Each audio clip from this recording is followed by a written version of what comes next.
전산회계 1급 93회 한번 시작해 보겠습니다. 93회 기출문제죠. 수험번호, 문제 유형 감독관 번호 나와 있고요. 1번부터 천천히 보죠. 1번. 다음 재무상태표 작성 기준 중 그 내용이 가장 적절한 것은 1번. 자산과 부채는 유동성이 큰 것부터죠. 틀렸습니다. 2번. 자산, 부채, 자본은 총액으로 표기할 순액으로 바뀌었죠. 총액으로 표시해야 됩니다. 3번. 자산과 부채는 결산일 기준 1년 또는 정상영업주기 기준 맞죠. 1년 또는 정상영업주기 3번이 맞습니다. 4번. 자본 항목 중 잉여금은 주주와의 거래인 이익잉여금과 영업활동 결과한 자본잉여금 위치가 바뀌었습니다. 이게 자본잉여금이고 이게 이익잉여금인 거죠. 그래서 틀렸고 답이 3번이죠. 2번으로 갑니다. 2번. 다음 열거된 항목 중 현금 및 현금성 자산의 개수는 현금, 요금, 자산. 일단 자기합수표는 현금입니다. 대표적인 현금이죠. 손해일자 수표는 아니에요. 손해일자 수표는 일종의 채권이에요. 우편 한정서 현금이네요. 현금. 다음에 보통 예금도 현금성 자산 맞죠. 뭐 은행에 가서 달라면 바로 주니까 현금 자산 맞고. 우표는 일종의 우표는 뭐 소모품 같은 걸로 처리할 수 있죠. 소모품비. 그래서 3개. 답이 3번이네요. 3번 문제로 가겠습니다. 회사는 현금주의에 의한 단기 순이익을 계산한 결과 2020년 회계연도 순이익 30만원. 현금주의입니다. 현금주의였다. 2020년 말은 2019년 말에 비해 매출 채권 감소 7만원, 미지급 비용 감소 5만원이었다. 발생주의 기준에 의한 2020년도 회계연도의 단기 순이익을 계산하면 얼마인가? 현금만 따져보니까 30만원 정도 단기 수익이 발생했다. 현금주의라서 현금이 들어온 게 뭐 현금 나오고 들어온 거 계산해 보니까 들어온 게 30만 원이 더 많더라. 그런 이야기예요. 현금주의. 그런데 2019년 말에 비해 매출 채권이 7만 원이 감소했다. 받아야 될 돈이 감소했다. 7만 원을 못 받았다는 이야기예요. 그러면 돈을 못 받았으니까 이익으로 표시되지는 않았을 건데 어쨌든 매출 채권이 2019년 말에 비해서 감소했으니까 돈을 일단 받았다는 거죠. 돈을 받았으니까 매출 채권이 감소했겠죠. 받았으니까 또 현금주의에 의해서는 이걸 돈 받은 거 이익으로 계산했을 것이고. 그런데 발생주의에 의해서는 이게 이익이 아니에요. 매출될 때 이익이지. 매출 채권을 받았다고 해서 수익이나 이익으로 계산하지 않죠. 그래서 이거는 7만 원은 수익이 아닌 걸로 빼줘야 됩니다. 현금 받아서 아마 수익으로 계산했을 텐데 현금주의가 아니고 발생주의에 원래 의해서 계산하면 돈 받은 것 자체가 수익은 아닌 거죠. 미지급 비용 감소. 미지급 비용은 아직 지급하지 않은 비용. 지급하면 감소하겠죠. 그렇죠? 지급을 했기 때문에 아마 수익이 5만 원만큼 감소했을 겁니다. 근데 미지급 비용의 감소. 지급하지 않은 거 감소했다. 지급했으니까 미지급 비용이 감소했을 것이다. 그래서 이거를 지급한 만큼 비용으로 봤을 거예요. 현금주의에서는. 이해되시죠? 돈을 주면 비용으로 보니까. 근데 이거는 발생주의에서는 이거는 비용이 아닙니다. 뺄 게 아니에요. 거꾸로 더해줘야 됩니다. 5만 원. 계산하면 28만 원이 되겠네요. 그래서 28만 답이 4번인 겁니다. 현금주의를 발생주의로 바꾸는 이런 문제는 자주 출제되는 문제는 아닌데 천천히 논리적으로 생각하시면 이해는 되십니다. 굳이 모르겠다. 끝까지 모르겠다. 뭐 굳이 이거를 끝까지 알려고 노력하실 필요는 없으세요. 자주 출제되는 게 아니기 때문에 가끔 출제됩니다. 4번 보겠습니다. 다음 중 부채에 대한 설명으로 가장 옳지 않은 것은 1번. 부채는 과거의 거래나 사건의 결과로 현재 기업 실체가 부담하고 있는 미래 자원의 유출 또는 사용이 예상되는 의무. 맞나요? 부채의 개념 그대로 컨트롤 C, 컨트롤 V 해갖고 갖다 붙여 놓은 거죠. 맞습니다. 2번. 부채는 항상 정상적인 영업 주기 내 상환 여부에 따라 항상이란 말이 들어가면 보통 틀린 보기가 많아요. 항상이 아니고 1년 기준이 원칙이죠. 1년 기준 또는 정상 영업 주기 기준으로 유동부채와 비유동으로 분류하는 거. 그래서 2번이 틀렸습니다. 3번 퇴직급여 충당 부채는 보호기한 말 현재 전 종업원이 일시에 퇴직할 경우 지급해야 할 퇴직금에 상당하는 금액으로 한다. 퇴직급여 충당 부채의 개념 그대로 써놓은 거 맞고요. 4번 충당 부채는 과거 사건이나 거래 결과에 의한 현재 의무로서 지출 시기 또는 금액이 불확실하지만 그 의무를 이행하기 위하여 자원이 유출될 가능성이 매우 높고, 그렇죠. 또한 당해 금액을 신뢰성 있게 추정을 할 수 있을 때, 그렇죠. 인식을 합니다. 충당부채에 대한 개념 그대로 쓴 거죠. 답이 2번입니다. 5번 보겠습니다. 다음은 재무회계 개념 체계에 대한 설명이다. 회계정보의 질적 특성인 신뢰성을 갖기 위해 필요한 게 아닌 것을 물어봤습니다. 신뢰성은 표현의 충실성, 검증 가능성, 중립성인 거죠. 피드백 가치다. 피드백 가치, 예측 가치, 적시성 이런 거는 아니죠. 그래서 신뢰성에 관한 거 세 가지. 4번은 아니죠. 7번 보겠습니다. 6번입니다.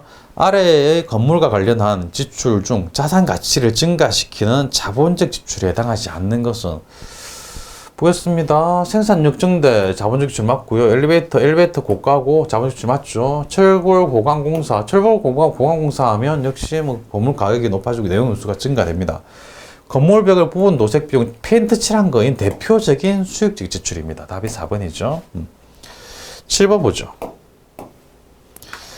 다음 중 시산표와 관련된 설명 중 잘못된 것은 1번 시산표 등식은 기말자산, 종비용 더한 것 대변인 기말부채, 기초자본 총 맞죠? 자본만 기초 나머지는 다 기말 맞습니다. 2번 잔액이 차변에 남는 계정은 차변은 자산비용 맞죠? 대변은 부채자본 수익 맞습니다. 3번 분계는 거래 이중성에 입각하여 차변 요소와 대변 요소로 결합해야 돼야 한다. 그렇죠. 분계는 차변도 있고 대변도 있는 거죠.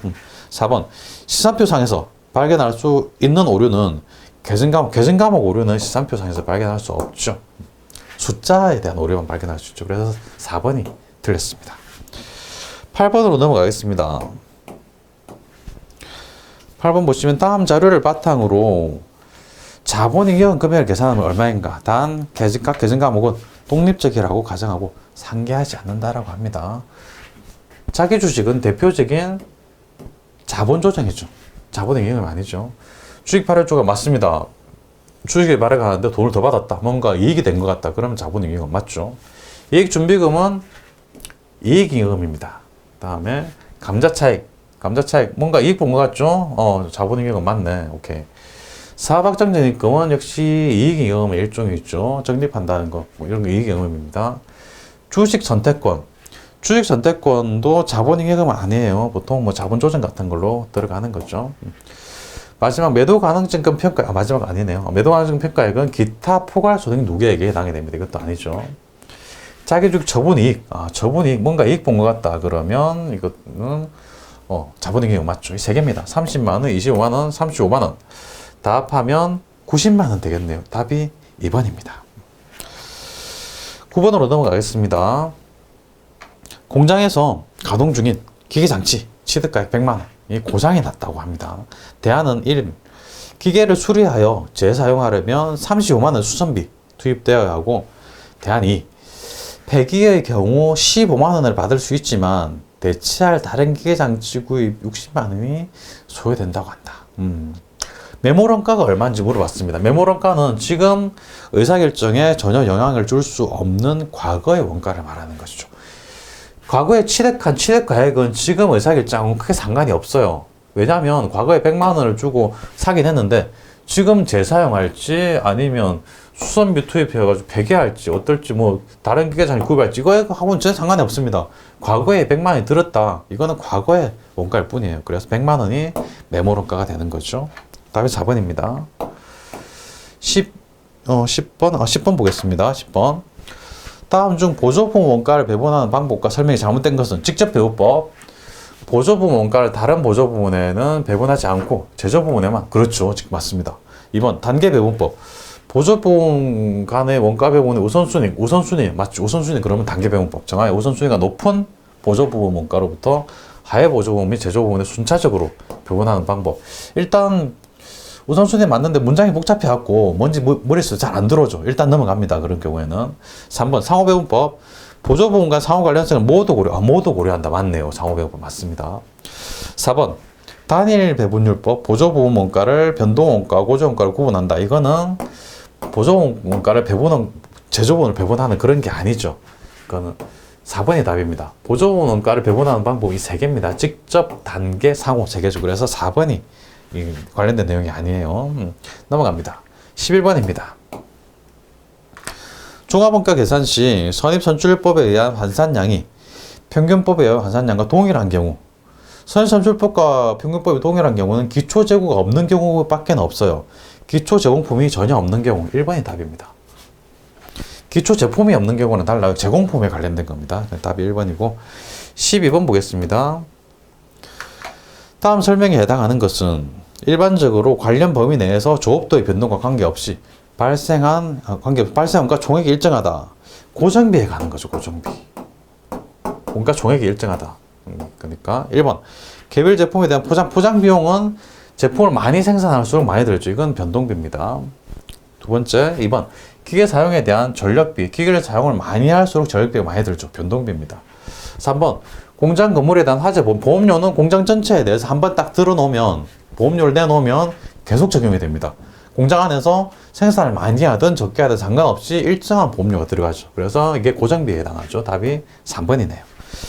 4번 제품 생산 시 원재료비는 생산을 많이 할수록 많이 들어가죠. 변동비죠. 그래서 답이 3번. 13번을 보겠습니다. 13번. 다음 중 부가세법상 원칙적인 조기환급과 관련된 내용으로 틀린 것은 1번 관할 세무서장은 조기환급 신고 기간이 지난 후 15일 이내 환급해야 됩니다. 맞고요. 2번 조기환급 기간은 예정 신고 기간 중 또는 과세기간 최종 3월 과세기간 최종 3월이 확정 신고 기간이죠. 3월 중 매월 또는 매월 그렇죠. 매월 다 해당이 됩니다. 3번 조기환급 기간이 끝난 날부터 15일 이내에 조기환급 기간에 대한 과세표준 환급세를 15일이 아니고 25일이죠. 이게 틀렸습니다. 답이 3번입니다. 4번 사업설비를 신설, 취득, 확장 또는 증축하는 경우에는 조기환급 대상이 된다. 맞습니다. 조기환급 대상 맞죠. 답이 3번입니다. 14번으로 갑니다. 다음 중 부가세법상 재화의 공급 시기가 잘못 연결된 것은 1번 외국으로 직수출하는 경우 선적, 기적 이렇게 하면 선적은 배, 기적은 비행기 맞습니다. 2번 무인 판매기를 이용하여 재화를 공급하는데 현금을 투입할 때가 아니고 현금을 꺼내는 때죠. 그래서 2번이 틀렸고요.